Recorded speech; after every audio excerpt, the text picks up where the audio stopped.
I've been volunteering with the stress centers for about 3 years, and when I was 24, I drove myself to the hospital because I could no longer trust myself not to purposefully crash my car. That was a fantasy, that was the culmination of years of cycling depression. And that day I felt like the balance had tipped too strongly in favor of suicide.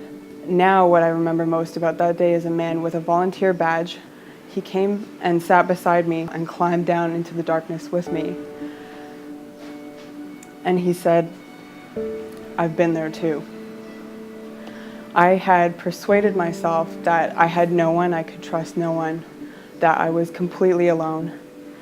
And this stranger just pushed through all that, ignored all those arguments I'd made to myself, and promised me that I was not alone.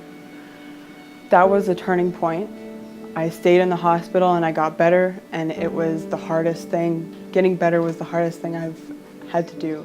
I specifically remember a day where I really wanted to talk to someone about how depressed I felt, but I was worried about sounding too needy or weak, and honestly, deep down, I felt really embarrassed. When people take their own lives by suicide, they have usually been struggling for a very, very long time.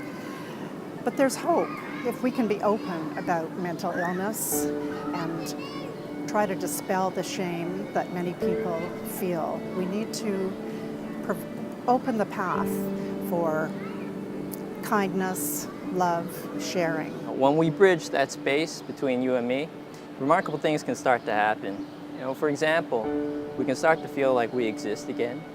We can prevent pain from turning into suffering. We can become open to new possibilities. It means that anybody can help. You can help by caring, you can help by being there, by being empathetic, simply by listening. Hold on. Hold on to whatever you can to keep moving forward. It's worth the fight and the struggle to come out the other end. Whether it's getting through the month, the day, the hour, or the moment, just take those baby steps. Take a minute. Take a minute. Take a minute. Take a minute. Take a minute. Change a life.